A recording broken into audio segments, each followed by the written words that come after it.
The Untold Revolution: How Black Women Entrepreneurs Are Reshaping Business in America. Welcome to the Soft Girl Era podcast, where we explore the journey from constantly grinding to finally grounding in joy, peace, softness, and self prioritization. I'm your host, and today I'm absolutely electrified to share insights from my transformative conversation with Gayla George, a visionary advocate whose work is nothing short of revolutionary. Gayla George isn't just documenting change, she's catalyzing it. Her groundbreaking research on Black women entrepreneurs has shattered conventional wisdom and exposed a powerful truth that's been hiding in plain sight. Through her tireless advocacy, data collection, and community building, she's not only illuminating paths forward, but actively dismantling barriers that have stood for generations. She represents the rare combination of rigorous analysis and heartfelt compassion that truly moves mountains. When I sat down with Gayla, I expected to hear familiar narratives about barriers and challenges. Instead, what unfolded was a story so powerful, so contrary to prevailing narratives, that it fundamentally changed how I understand entrepreneurship in America today. We've all heard the statistics, haven't we? The funding gaps, the loan denial rates, the systemic barriers that seem insurmountable. These realities are real, documented, and persistent. But here's what we haven't been told. Despite facing some of the steepest barriers to entry in American business, Black women entrepreneurs are growing their companies at rates that outpace nearly every other demographic in the country.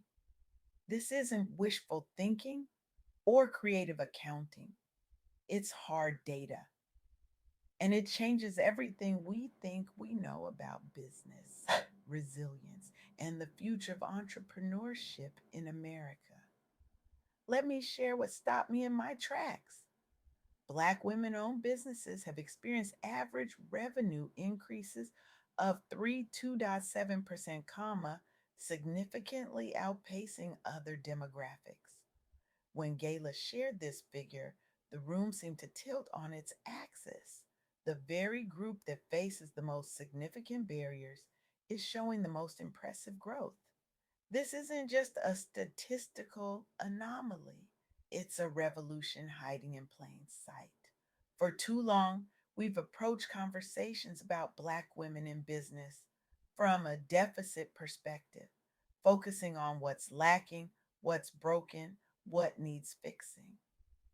But this fundamentally different narrative, one of abundance, innovation, and transformative growth, doesn't just change how we see Black women entrepreneurs, it changes how we understand entrepreneurship itself. Consider Maya, a software engineer who grew increasingly frustrated by the lack of wellness tools designed specifically for people of color. Rather than simply lamenting this gap in the market, she made a bold decision to fill it herself, leaving her secure corporate position to launch a tech startup focused on culturally responsive wellness applications. The challenges she faced were substantial and familiar. Venture capital proved nearly impossible to secure, not because her business model was flawed, but because of well documented biases in funding. Initial rounds were limited, forcing her to be extraordinarily resourceful with every dollar. But Maya refused to see these limitations as roadblocks. Instead, they became the catalyst for innovation. She leveraged digital platforms and social media for customer acquisition, creating a community around her product before she had significant funding. She joined specialized mentorship programs targeting minority founders, where she gained not just knowledge, but powerful allies who understood her unique challenges. The results? Her company achieved 150% year over year revenue growth, a figure that would be impressive for any startup, let alone one facing systemic barriers to funding. Eventually, she secured Series A funding after demonstrating market traction that investors simply couldn't ignore. She was featured at the Women's Business Enterprise National Council Conference and recognized as one of the fastest growing female led startups in the country. But Maya's impact extends far beyond her own success. Through visibility and advocacy, she's inspired other minority tech founders and contributed toward narrowing the venture capital investment gaps that continue to plague the industry. Her success isn't just changing her life, it's changing the ecosystem. This isn't an isolated success story, it's part of a pattern Gayla has documented across the country. Consider Tamara, who grew up in an urban neighborhood where quality retail options were scarce. She witnessed firsthand how the lack of representation in retail offerings affected her community's access to quality goods. This personal experience fueled her mission to create something different, something better. When she launched her retail business focused on culturally relevant products, she encountered systemic lending discrimination, resulting in loan denials that her male counterparts simply didn't face. But rather than accepting this as her fate, she got creative. She partnered with local credit unions, offering microloans made at minority businesses.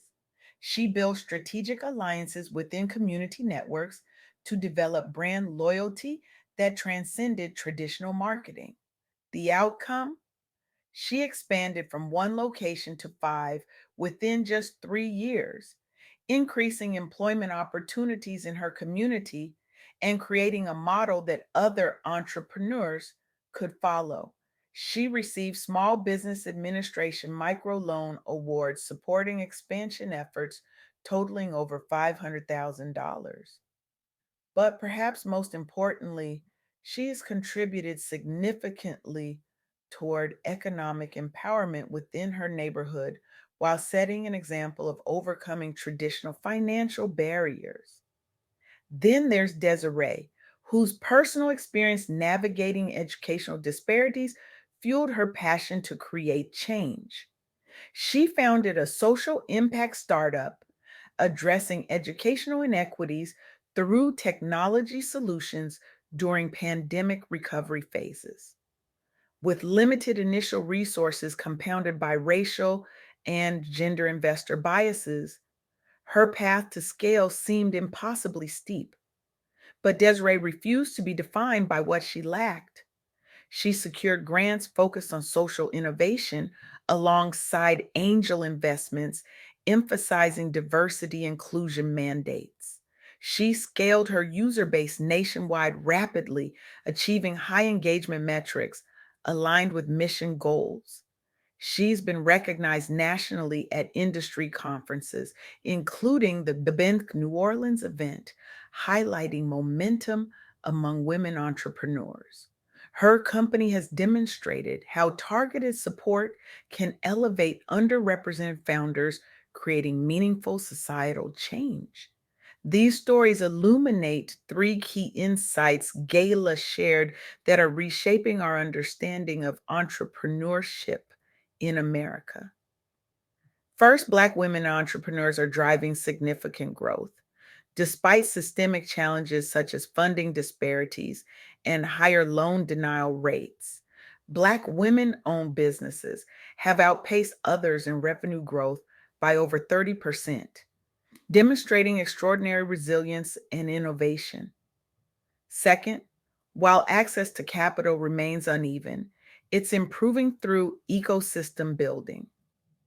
Funding gaps persist, with women receiving smaller loan amounts than men. But there's growing momentum around creating networks that amplify access to capital, mentorship, and markets tailored specifically for women of color entrepreneurs. Third, diversity drives innovation and business success.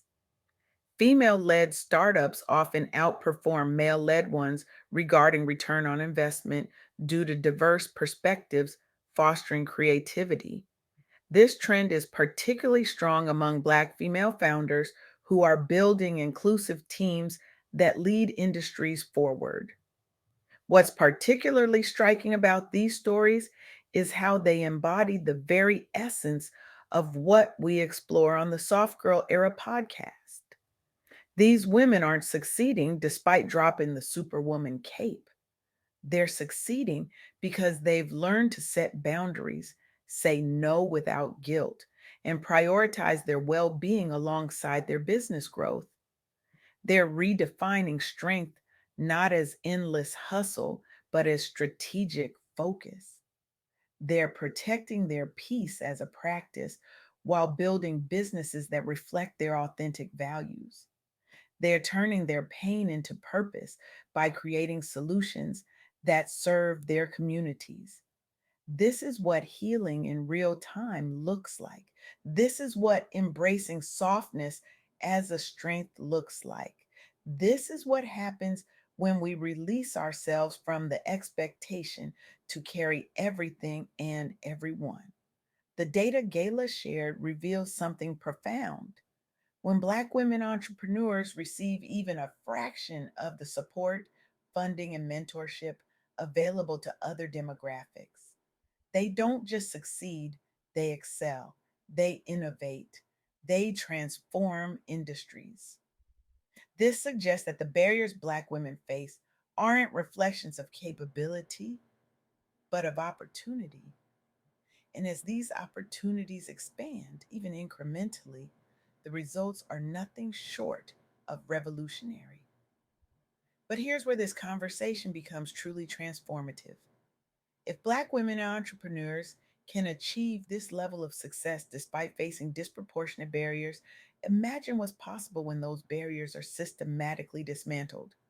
Imagine the innovation, the growth, the transformation possible when talent is truly able to thrive without artificial constraints. This isn't just about equity or fairness, though those are certainly important. It's about unleashing the full potential of American entrepreneurship. It's about creating a business ecosystem where the best ideas win, regardless of who proposes them. The success of Black women entrepreneurs isn't just good for Black women, it's good for everyone. It's good for our economy, our communities, and our collective future. As Gayla so powerfully articulated, this isn't about lowering standards or creating special accommodations. It's about removing artificial barriers that have nothing to do with talent, vision, or capability. It's about creating a truly level playing field where merit can actually matter. The revolution happening among Black women entrepreneurs challenges us to rethink everything we thought we knew about business success. It invites us to question our assumptions about who can lead, who can innovate, who can transform industries. So I challenge you today. Look around your organization, your investment portfolio, your supplier network. Where are you missing the extraordinary talent and innovation that Black women entrepreneurs bring to the table? What unconscious biases might be limiting not just their success, but yours? The data is clear. The stories are compelling. The opportunity is immense. The only question that remains is, will you be part of this revolution or will you watch it from the sidelines? Because make no mistake, this revolution isn't waiting for permission. It's happening right now, led by women who have learned that their greatest strength isn't in conforming to a system that wasn't built for them, but in reimagining what that system could be. The future of American business isn't just being shaped by Black women entrepreneurs, it's being transformed by them. And that transformation offers hope and possibility for us all. What bold step will you take today that transforms your obstacles into your competitive advantage? What boundaries will you set that protect your energy for true innovation? What conventional wisdom will you challenge? Because you know, in your heart, there's a better way. The answers to these questions won't just change your business, they might just change the world.